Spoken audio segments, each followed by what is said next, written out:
Innalillah nahmaduhu wa nasta'inuhu wa nastaghfiruh wa na'udzu billahi min shururi anfusina wa min sayyiati a'malina. Man yahdihillahu fala mudhillalah wa man yudlil fala hadiyalah. Asyhadu an la ilaha illallah wa asyhadu anna Muhammadan abduhu wa rasuluh. Allahumma shalli wa sallim ala Muhammad wa ala alihi wa sahbihi ajmain wa man tabi'ahum bi ihsan amma ba'du. Wa qala Allah ta'ala fil Qur'anil Karim, a'udzu billahi minasyaitonir rajim. Wa qalu ittakhadhar rahmanu walada laqad ji'tum syai'an idda takadu samawati yatafattarna minhu wa tashaqqul ardu wa takhirul jibalu hadda an da'u lirrahmani walada. Wa qala Rasulullah sallallahu alaihi wasallam, man tashabbaha biqaumin fahuwa minhum. Alhamdulillahi rabbil alamin. Assalamualaikum warahmatullahi wabarakatuh. Alhamdulillahi rabbil alamin. Segala puji bagi Allah Rabbul Alamin, Rabb pengurus alam semesta beserta seluruh isinya. Alhamdulillahilladzi bi ni'matihi tatimmus shalihat. Segala puji bagi Allah, dengan nikmat darinya kesempurnaan menjadi sempurna, amal solih menjadi sempurna. Kembali lagi rekan dakta yang sama-sama mengharap ridho dan maghfirah Allah Subhanahu wa taala di Mutiara Hikmah sore hari bersama saya Irham Ibadur Rahman, anggota Bidgar Dakwah PD Persis Kota Bekasi, di 107 FM Dakta Radio Bijak Berinformasi, Cerdas Berinteraksi. Insya Allah pada hari ini kita di program Mutiara Hikmah sore yang rutin di hari Rabu, alhamdulillahirabbil alamin. Tidak terasa rekan dakta dimanapun rekan dakta berada, hari ini kita sudah memasuki penghujung akhir tahun 2025, yaitu di tanggal 31 Desember 2025 Masehi. Juga kita sudah masuk pada tanggal 11 Rajab 1447 Hijriah. Mudah-mudahan Allah Subhanahu wa taala senantiasa melindungi kita semua dimanapun kita berada.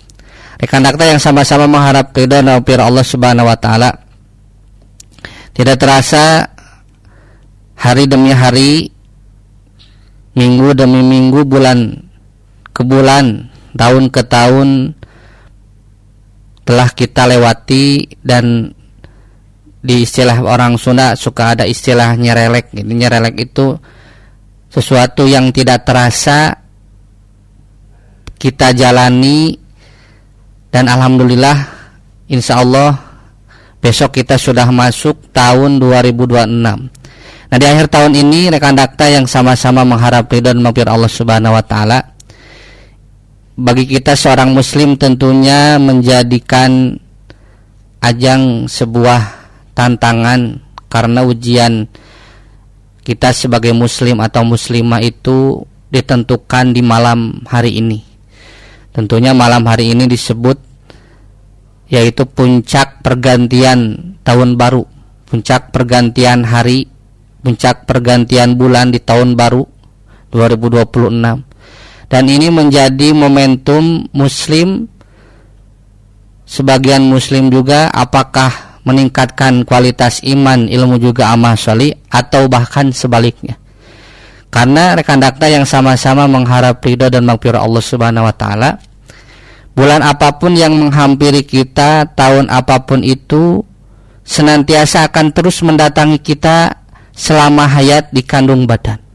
Namun bagaimana kita menyikapi hari, bulan, tahun yang akan menghampiri kita itu, apakah dengan meningkatnya kualitas iman, ilmu, dan amal soleh kita, atau justru sebaliknya. Justru di malam inilah muslim muslimah itu diuji oleh Allah Subhanahu wa taala, apakah dengan pergantian tahun itu pergantian hari itu menambahkan amal sholih atau amal yang sebaliknya amal salah.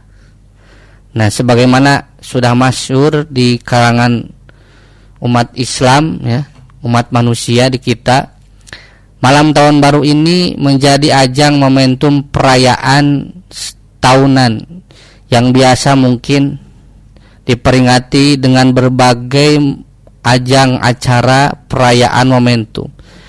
Nah, namun kita bersyukur kepada Allah Subhanahu wa taala ya, di balik musibah saudara kita yang diberikan ujian di Sumatera Barat, Aceh dan sekitarnya itu mengundang respon positif bagi pemerintah di kalangan setiap daerah dimanapun berada. Jadi di malam ini pemerintah kebanyakan terkhusus alhamdulillah di Kota Bekasi termasuk kabupaten ada himbauan supaya masyarakat tidak memperingati tahun baru ini dengan tabdzir ya. Tabdzir itu menghambur-hamburkan, membazirkan harta ya dengan membeli petasan, kembang api dan lain sebagainya, melainkan bagaimana malam tahun ini berganti dengan hari kondisi suasana yang kondusif. Suasana yang kondusif yang tidak membuat tetangga menjadikan terganggu, terzolimi, atau bahkan mungkin banyak orang-orang yang biasa tidur di jam tersebut karena terganggu oleh perayaan yang tidak dicontohkan sama sekali. Nah, mudah-mudahan dengan himbauan dari pemerintah ini menjadikan kita semakin menambah keimanan bahwasanya karena perayaan pergantian tahun ini siogianya memang biasa-biasa saja. Nah, kenapa bisa terjadi di kebiasaan kita ya, makanya kita mungkin bisa sebut ini merupakan sandiwara ya, sandiwara Natal dan tahun baru ini bagi muslim itu memang betul sandiwara, karena yang muslim atau muslimah itu pasti sudah tidak aneh lagi dengan perayaan di akhir tahun dan awal tahun ini. Maka tidak lepas perayaan tahunan ini sepaket ya dengan perayaan non-muslim saudara kita yang kemarin mereka merayakan Natal di tanggal 25. Maka sandiwara Natal dan tahun baru ini merupakan hari raya tahunan yang dirayakan oleh umat Kristen untuk memperingati kelahiran Yesus ya, Nabi Isa alaihissalam yang dianggap sebagai anak Tuhan. Nah, ironisnya keempat Injil, Kisah Rasul dan surat-surat Paulus yang terkumpul dalam kitab atau Alkitab, kitab suci umat Kristen ini tidak tahu dan kehilangan jejak tentang tanggal dan bulan kelahiran Yesus. Nah, Hamid Qadri dalam bukunya Dimension of Christianity ya, terjemahnya Masyur Abudi dan Liz Amalia, di dalam dimensi keimanan Kristen pustaka nomor 1999 itu dijelaskan bahwasanya menguraikan data yang lengkap seputar Natal ini.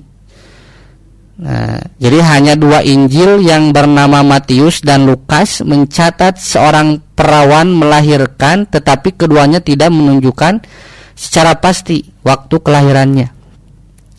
Nah, Lukas mengatakan di malam ketika Yesus lahir, penggembala di pinggiran kota yang berada di luar di bawah langit terbuka cerah melihat malaikat dan sejumlah besar tentara surga yang memuji Tuhan. Maka isinya itu kemuliaan bagi Tuhan di tempat yang maha tinggi dan damai sejahtera di bumi di antara manusia yang berkenan kepadanya. Nah, ini di Lukas jilid kedua halaman 14. Nah, rekan-rekan yang sama-sama mengharap ridho dan maghfirah Allah Subhanahu wa taala, tentunya perayaan yang berbalik lurus dengan kebiasaan umat Islam pun ini perlu diperhatikan. Karena awal sandiwara Natal itu ketika Kristen menjadi agama resmi Kekaisaran Romawi berusaha menyusun secara resmi dogma ritualistiknya. Maka sekitar tahun 530 Masehi seorang pendeta Stian bernama Dionysius Exiguus yang dikenal sebagai ahli astronom ditunjuk untuk menetapkan tanggal dan tahun kelahiran Yesus. Nah, ia pun menetapkan tanggal 25 Desember sebagai hari kelahiran Yesus yang pengukuhannya dimulai tahun 534 Masehi. Akan tetapi sebagaimana diakui oleh tokoh-tokoh Kristen masa awal, pengukuhan itu tidak memiliki dasar tradisional dari gereja. Nah, makanya beberapa sekte yang lama itu menetapkan hari kelahiran Yesus pada tanggal 24 atau 25 April, sementara yang lain menempatkannya pada tanggal 25 Mei. Nah, ini tentunya berbeda. Maka disinyalir kuat bahwa penetapan tanggal 25 Desember itu sebagai hari Natal Yesus merupakan jiplakan murni dari ritual keagamaan paganisme. Ya, paganisme itu agama yang menyembah berhala. Nah, rekan-rekan yang sama-sama menghadapi magfirah Allah Subhanahu wa taala, di balik sandiwara Natal dan tahun baru ini yang paling menjadikan perhatian khusus bagi umat Islam, terkhusus kita, yaitu tentang bagaimana sikap kita menyikapi perayaan Natal dan tahun baru. Nah, maka tidak aneh ya, tadi di awal saya menyampaikan Quran surat Maryam. Quran ayat ke surat ke-19 ya, di ayat ke-88 Allah Subhanahu wa taala berfirman, wa qalu takhadar rahmanu walada. Dan mereka berkata, Ar-Rahmanu walada. Allah yang Maha Pengasih, yang Ar-Rahman itu telah mengangkat anak. Nah, jadi siapa mereka yang disebutkan di Quran ini? Kalau di sini tentunya orang mereka al-Yahud wan Nasr, orang-orang Yahudi dan orang-orang Nasrani. Nah, mereka berkeyakinan, mereka berpemahaman bahwasanya ittakhadar rahman walada, bahwasanya Allah yang Ar-Rahman itu memiliki walada, anak.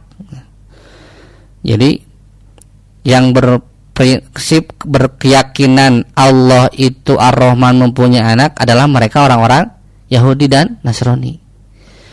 Maka apa kata Allah Subhanahu wa taala di ayat 89-nya? Kata Allah, laqad ji'tum syai'an idda. Laqad, sungguh kalian itu ji'tum, benar-benar telah datang.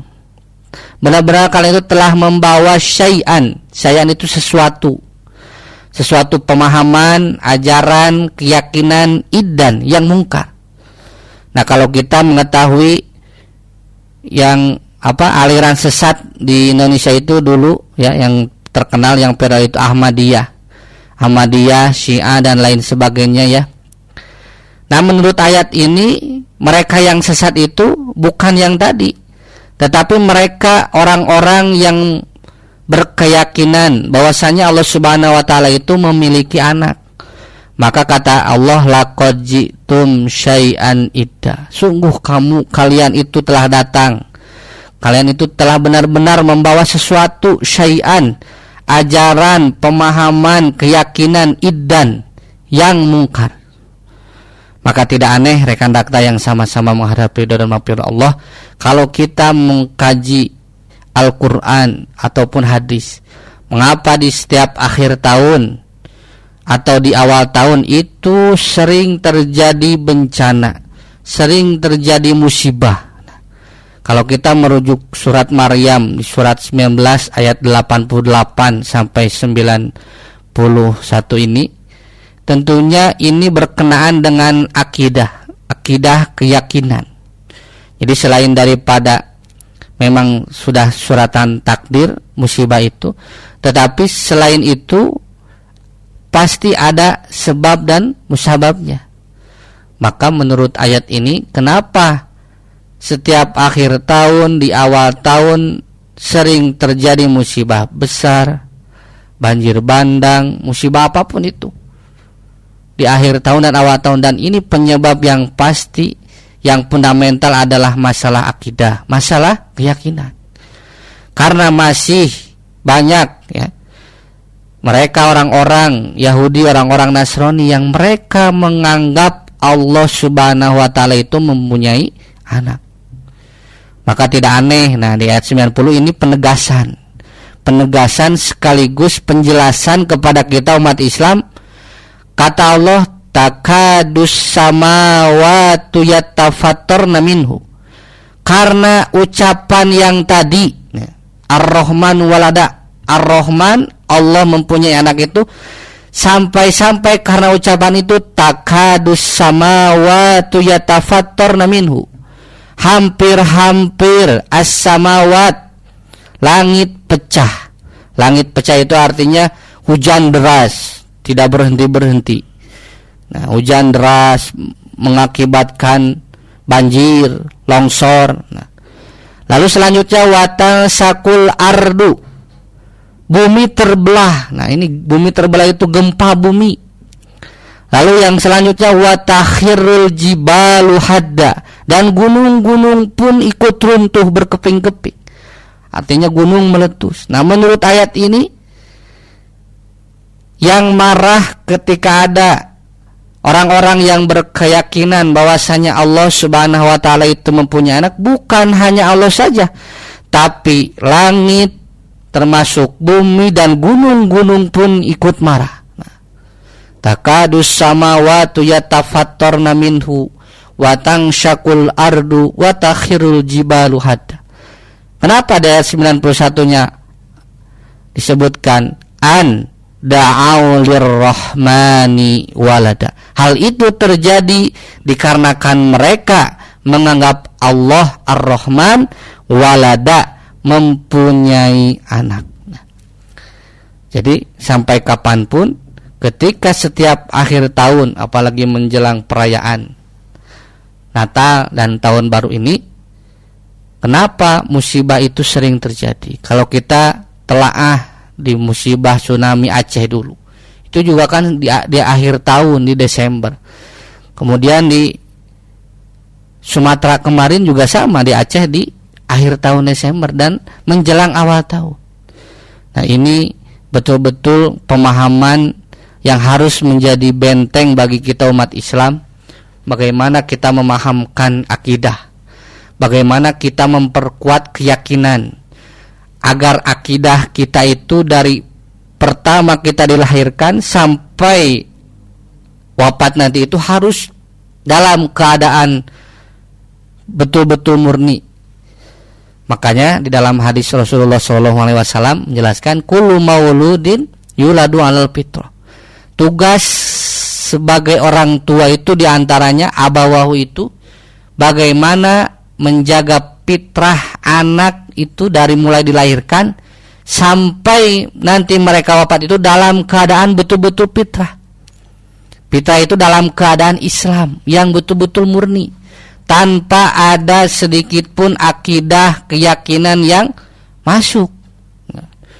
Maka ini perlu menjadikan bahan renungan bagi kita semua. Karena mohon maaf, bukan hanya saudara kita di non-muslim, di kita saja muslim hari ini banyak yang ikut-ikutan, kalau istilah orang Sunda itu tuturut munding, karena ada perayaan Natal mengucapkan selamat Natal.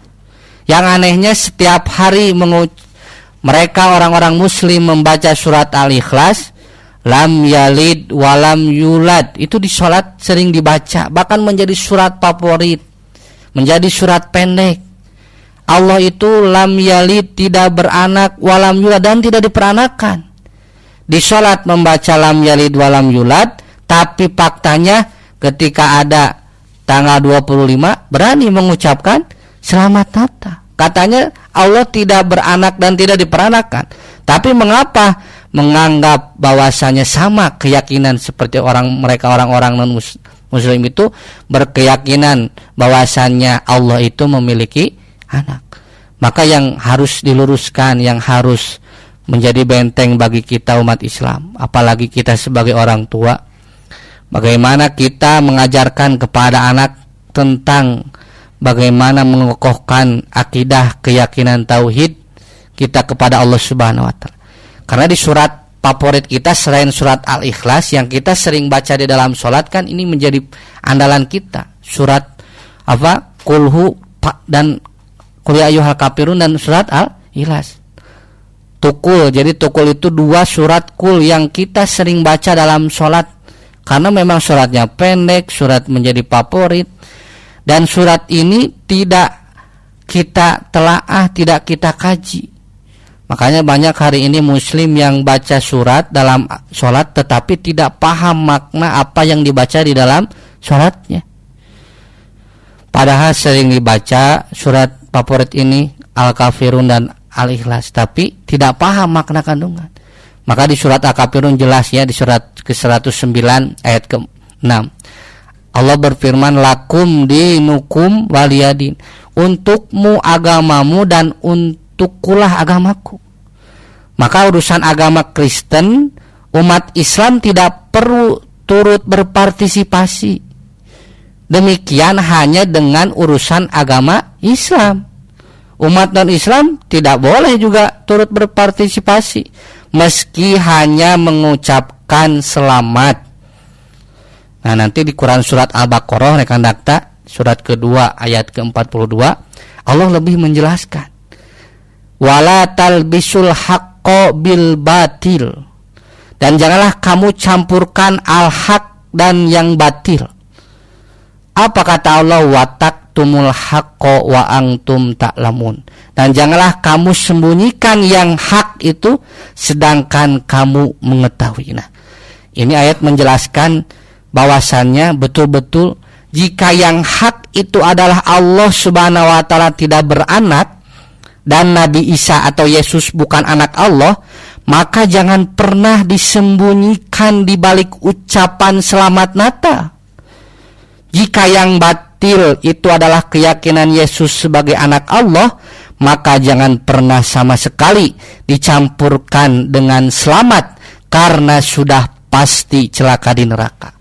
Nah, ini menjadikan benteng kekuatan, keyakinan, akidah yang harus kita pertahankan, kita ajarkan kepada anak-anak. Apalagi di akhir tahun ini kan banyak sandiwara Natal dan Tahun Baru yang perlu kita pahamkan kepada mereka bahwasanya itu bukan ajaran daripada Islam. Maka hadis yang paling populer diketahui oleh muslim yaitu hadis man tasyabbaha biqaumin fahuwa minhum. Siapa yang tasyabuh, menyerupai suatu kaum, maka dia termasuk kaum tersebut. Nah, maka barang siapa yang meniru kebiasaan kaum kafir, berarti kita juga termasuk kaum tersebut. Kalau di dalam hadis lain dijelaskan bahwasannya seseorang itu almar'u ma'aman ahabba, seseorang bakal bersama yang ia cintai. Ma'aman ahbabta yaumal qiyamah. Nah, kalau kita sekarang bersama mereka orang-orang yang bukan ditokohkan di dalam muslim, berarti kita termasuk golongan daripada mereka. Nah, maka rekan dakta yang sama-sama mengharap ridho dan maghfirah Allah Subhanahu wa taala di akhir tahun ini, perlu kita sebagai muslim tentunya bermuhasabah diri, berintrospeksi diri, terkhusus dalam masalah akidah keyakinan.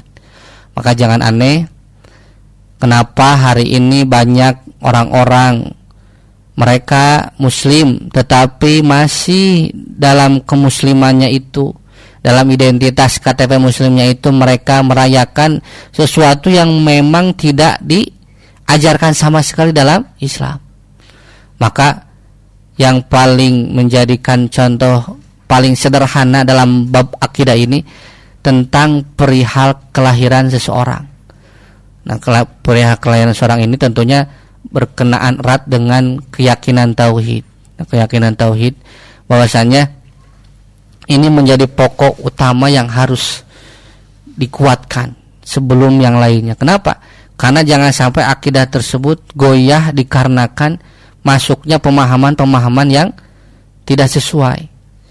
Maka perayaan yang seperti halnya ulang tahun. Nah, hari ini banyak umat Islam sholat, umat Islam puasa, umat Islam melaksanakan umroh, umat Islam melaksanakan ibadah haji, tapi dicampur juga dengan perayaan-perayaan dari umat selain muslim. Nah, contoh tentang kelahiran atau tentang hari raya ulang tahun ini menjadi contoh yang paling sederhana. Sederhana, sepele, tetapi ini merupakan yang harus perlu diperhatikan oleh kita. Makanya banyak masih orang tua hari ini yang mereka bela-belain, mereka membelikan kue bolu, menyiapkan lilin, bahkan tidak sedikit mengundang sanak saudara tetangga ke rumah makan ya, untuk merayakan hari lahir anaknya. Mereka itu sayang kalau tidak dirayakan itu sayang. Masa katanya 1 tahun tidak dirayakan, apalagi 2 tahun, 3 tahun, 4 tahun dan seterusnya. Nah, ini bermula daripada ketidakpahaman seorang orang tua termasuk kepala rumah tangga dalam bab akidah. Maka selain kita menghafal Al-Quran, selain kita membaca Al-Quran, yang menjadi wajib itu bukan khatam Quran, tapi bagaimana kita paham makna kandungan Al-Quran, ayat Al-Quran yang kita baca. Karena jangan sampai kita hafal tetapi makna kandungan yang kita baca, yang kita hafal tidak kita pahami sama sekali. Nah, contoh di Quran surat Al-Fatihah saja, kita bermohon kepada Allah, ihdinas syiratal mustaqim, ya Allah tunjukilah kami jalan yang lurus. Nah, maka jalan yang lurus ini jalan siapa? Alladzina an'amta alaihim, syiratal ladzina an'amta alaihim, yaitu jalan orang-orang yang telah engkau beri nikmat. Siapa? Yaitu minan nabiyyin wasiddiqin wasyuhada wassolihin wa hasuna ulaika rafiqa. Mereka orang-orang yang di antaranya itu diberi nikmat oleh Allah, an'amallahu alaihim minan nabiyyin, dari para nabi, wasiddiqin orang-orang yang jujur, wasyuhada para syuhada, as-solihin orang-orang yang soleh, mereka lah yang disebut wahasuna ulaika rafiqa, yang sebaik-baik dijadikan teman, sebaik-baik dijadikan panutan. Maka kesananya goiril magdubi alaih. Kita saja rekan dakta berikrar di sholat sehari 5 waktu 17 rakaat, kita membaca ayat tersebut. Kita mengucapkan siratal ladzina an'amta alaihim goiril magdub, ya Allah tunjukilah kami jalan yang lurus, jalan orang-orang yang telah engkau beri nikmat. Orang-orang yang engkau beri nikmat siapa tadi? Dari para nabi, para syuhada, solihin, orang-orang soleh, orang-orang yang jujur. Bukan. Nah, di sini kita berikrar lagi kepada Allah dalam surat goiril magdub, bukan jalan-jalan yang engkau murkai. Magdub itu yang engkau murkai. Maksudnya siapa? Al-Yahud, orang-orang Yahudi. Nah, maka bohong besar kalau kita mengucapkan goiril magdubi alaihim tetapi kita mengamalkan kebiasaan orang-orang Yahudi. Dan kita pun berikrar dalam sholat kita rekan dakta yang sama-sama mengharap ridha Allah, waladhdallin, dan juga bukan jalan orang-orang yang adzolin, orang-orang yang sesat. Siapa? Nasrani. Nah, ini perlu kita ikrarkan dalam sholat itu. Ketika kita membaca ghairil maghdubi alaihim waladhdallin, kita berikrar kepada Allah tidak akan sama sekali kita mengamalkan kebiasaan mereka orang-orang Yahudi dan orang-orang Nasrani. Maka bohong besar kalau kita dalam sholat membaca Al-Fatihah siratal ladzina an'amta alaihim ghairil maghdubi alaihim waladdallin, tapi kita masih mengamalkan ulang tahun, baik ulang tahun anak, baik ulang tahun anniversary kita suami istri, ataupun ulang tahun lainnya. Nah, maka ini menjadikan pegangan bagi kita. Jangan sampai kalau istilah orang Sunda itu monyet ngagugulung kelapa. Jadi monyet menggelinding di atas kelapa. Nah, jadi seolah-olah hanya menggelinding saja tanpa bisa kelapanya itu dibuka apalagi dimakan. Maka perlu memahami, minimal sederhananya kita hafal surat Al-Fatihah artinya dan tafsirnya. Maka jangan sampai umur kita hari ini rekan dakta, baik yang baru 15 tahun, 20 tahun, 30, 40, 50, kita belum tahu makna surat Al-Fatihah yang padahal surat itu sering kita baca di dalam sholat.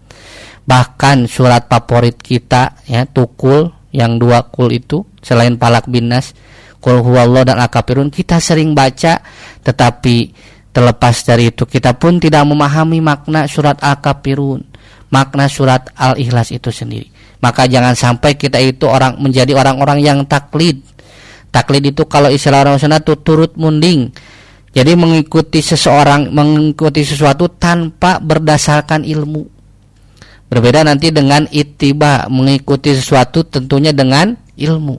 Maka dalam mengikuti ini berbeda. Ada yang mengikuti berdasarkan ilmu, ada yang mengikuti tidak berdasarkan ilmu.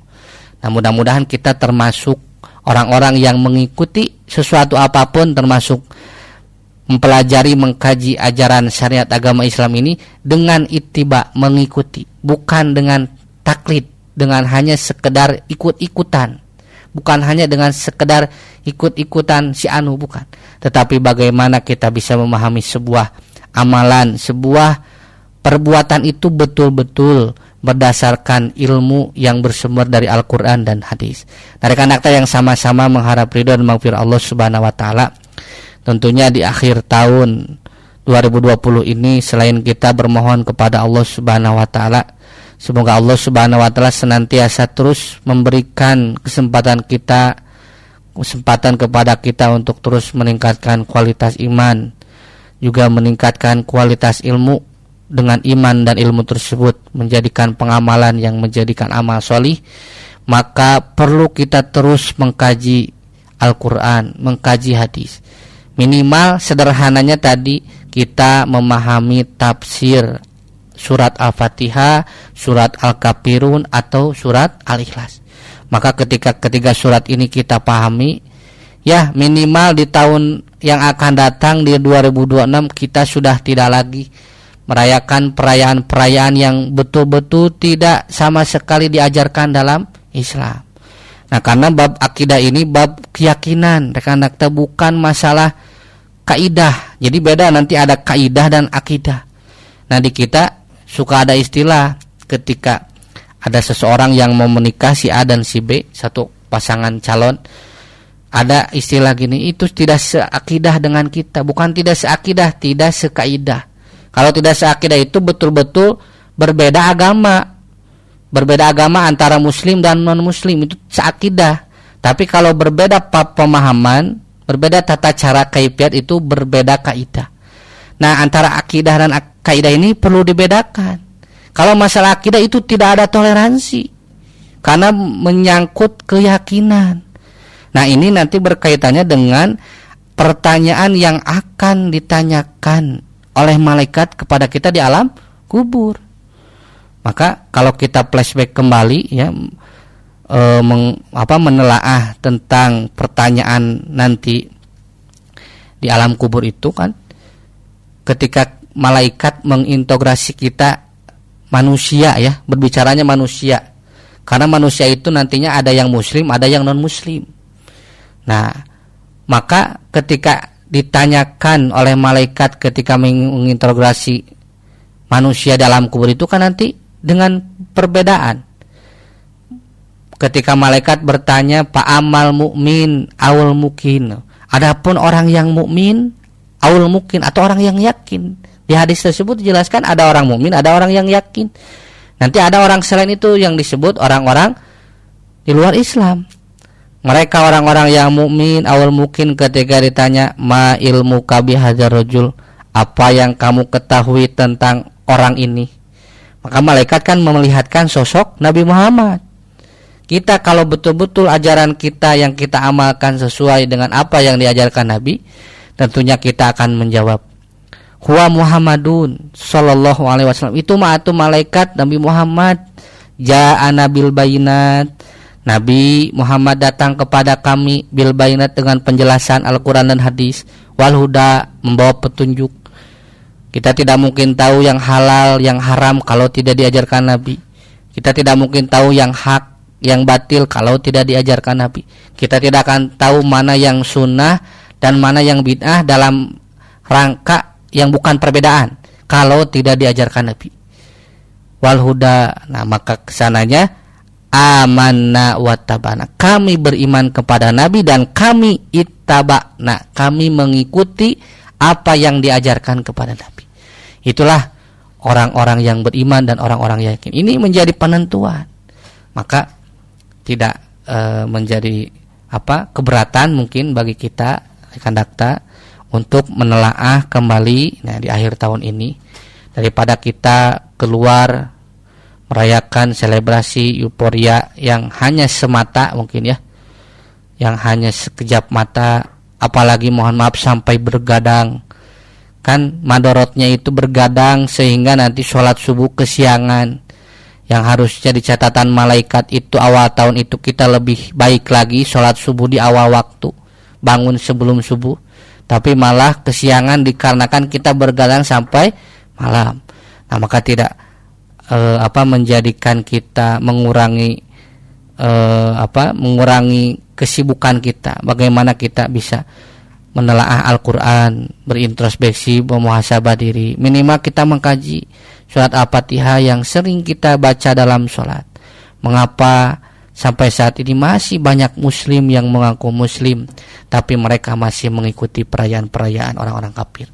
Maka hadis Nabi ini harus menjadi acuan, karena bukan sembarang hadis. Ini betul-betul pernyataan Nabi. Man tasyabah, siapa yang tasyabah, menyerupai itu semisal, karena perbuatan orang-orang kafir semisalnya ulang tahun, semestinya merayakan tahun baru dan lain sebagainya, itu merupakan kebiasaan orang-orang kafir, maka kata Nabi fahuwa minhum, maka dia termasuk kelompok daripada mereka. Bagaimana ketika kita berbuat amalan yang dicontohkan oleh orang-orang kafir sementara kita muslim? Tentunya ini akan menjadikan titik tolak ukur pertanyaan malaikat nanti di alam kubur. Maka daripada itu perlunya kita mengkaji Al-Quran, perlunya kita mengkaji hadis, bukan hanya sebatas dibaca, bukan hanya sebatas dihafal, tapi bagaimana kita memaknai ayat demi ayat dengan tafsirnya. Ya minimal surat Al-Fatihah dulu. Ya, dari bismillahirrahmanirrahim, alhamdulillahirrabbilalamin, arrahmanirrahim, maliki yaumiddin. Nanti kita akan menemukan rahasia di balik surat Al-Fatihah, yang bukan hanya surat Al-Fatihah itu dibaca setiap kali mendoakan orang sakit, bukan hanya dibaca saja ketika mendoakan orang-orang yang meninggal, bukan hanya dibaca ketika ada momentum acara apapun, tapi surat Al-Fatihah ini kita betul-betul paham makna, isi, dan kandungan yang ada di dalamnya, sehingga dalam diri kita itu di catatan malaikat nanti kita tercatat bahwasanya kita itu memiliki akidah yang murni sesuai apa yang disabdakan Nabi, kullu mauludin yuladu alal fitrah. Setiap bayi yang dilahirkan, setiap bayi yang lahir di muka bumi ini yuladu, dilahirkan dari Allahnya itu alal fitrah, Islam, murni, suci Islam artinya. Kenapa ada orang-orang kafir, orang-orang Yahudi, orang Nasrani? Karena siapa? Fa'abawahu. Nah ini, karena ada bapak ibunya, orang tuanya yang menjadikan yuhawidanihi, orang Yahudi, au yunasironihi, nasrani, au yumajisani, atau majusi. Jadi kalau kita berbicara orang kafir ya, contohnya Cristiano Ronaldo, Lionel Messi, itu dari Allahnya muslim, dari Allahnya itu fitrah. Kenapa sampai hari ini mereka jadi orang kafir? Fa'abawahu, bapak-bapaknya, orang tuanya yang menjadikan mereka yuhawidanihi au yunasironihi au yumajisani, Yahudi, Nasrani, dan Majusi. Nah, kita bersyukur sampai hari ini kita dilahirkan dalam Islam, dan semoga kita istiqomah sampai wafat nanti keadaan kita, akidah kita masih dalam Islam. Maka jangan sampai kita dilahirkan dalam keadaan Islam, tapi di tengah perjalanan kehidupan kita mengamalkan perbuatan orang-orang tadi, orang-orang Yahudi, orang-orang Nasrani. Nah, ini menjadikan bahan renungan bagi kita semua, karena ini masalah akidah, bukan kaidah, bukan masalah fikih. Ada yang rajaban, ada yang muludan, ada yang yasinan, itu masih ranah kaidah, ranah fikih. Nanti yang tepat 2 pahala, yang kurang tepat keliru 1 pahala, tidak ada yang salah. Tapi masalah akidah, masalah keyakinan ini menjadi penting. Tidak ada toleransi sama sekali. Masa kita muslim berani mengucapkan selamat Natal, padahal kita sering baca surat Al-Ikhlas, padahal kita sering baca surat Al-Kafirun. Jadi bukan hanya kita hanya itu ikut-ikutan. Tapi bagaimana kita itu harus berdasarkan ilmu. Nah, maka rekan dakta yang sama-sama menghadapi Allah, mudah-mudahan di penghujung akhir tahun ini kita sama-sama bermuhasabah diri, sama-sama mengintrospeksi diri. Minimal mari saya ajak diri saya pribadi termasuk rekan dakta yang sering mendengarkan radio dakta program Mutiara Hikmah ini. Semoga Allah memberikan kepada kita di tahun 2026 ini peningkatan kualitas iman, peningkatan kualitas ilmu, peningkatan amal solih. Karena dengan iman, ilmu dan amal solih, insya Allah ketika kita menghadap Allah Subhanahu Wa Taala nanti, kita mudah menjawab pertanyaan malaikat ketika di alam kubur. Minimal kita menyiapkan bekal, minimal kita semua mempersiapkan diri dengan dua perkara yang Rasulullah SAW tinggalkan. Taraktu fikum amroini, aku tinggalkan bagi kalian itu amroin, dua perkara. Lain tamassaktum bihima lan tadilu fihi abadan. Ketika kalian betul-betul pegang kedua perkara tersebut, ketika kalian betul-betul pegang dua pusaka tersebut, kalau istilah orang Sunda, kalau kalian itu betul-betul nyekel dipegang rat-rat dua pusaka itu, yaitu kitabullah wa sunnata rasulih, kitab Allah yakni Al-Quran dan sunnah-sunnah Rasul yakni hadis, maka ketika Quran dan hadis sudah ada di sanubari kita, kita bisa mengamalkan bagaimana kita sebagai muslim bersikap dalam berakidah, bagaimana kita bersikap dalam beribadah, dan bagaimana kita bersikap dalam bermuamalah. Rekan dakta yang sama-sama menghadapi dan maghfirah Allah Subhanahu Wa Taala, mudah-mudahan Allah Subhanahu Wa Taala juga memberikan taufik hidayah anugerah kepada saudara kita sesama muslim yang mereka masih memahami, masih mengikuti ajaran-ajaran yang tidak sesuai ajaran syariat Islam. Nah, kita doakan saudara kita yang terkena musibah di Sumatera sana, Allah berikan kesabaran berlebih, Allah berikan perlindungan, dan Allah berikan musibah itu menjadi kebaikan. Nah, saya Irham Ibadur Rahman, anggota Bidgar Dakwah PDPSI Kota Bekasi sekaligus anggota BIM Hajum PDPSI Kota Bekasi, pamit undur diri dari ruang dengar Anda bersama Pak Toto Wahyudi. Salam dari Radio Dakta 107 FM, cerdas berinteraksi, bijak berinformasi. Semoga rekan dakta dimanapun berada, Allah lindungi, Allah berikan perlindungan, Allah juga berikan kesehatan, tentunya kesehatan walafiat, kesehatan yang digunakan dalam kebaikan, terkhusus dalam beribadah kepada Allah Subhanahu Wa Taala. Rabbana la tuzigh qulubana ba'da idh hadaitana wa hab lana min ladunka rahmah innaka antal wahhab. Rabbana hab lana min azwajina wa dzurriyyatina qurrata a'yun waj'alna lil muttaqina imama. Rabbana hab lana minas sholihin. Rabbana atina fid dunya hasanah wa fil akhirati hasanah wa qina adzabannar. Alhamdulillahirabbil alamin. Subhanakallahumma wa bihamdik, asyhadu an la ilaha illa anta, astaghfiruka wa atubu ilaik. Wassalamualaikum warahmatullahi wabarakatuh.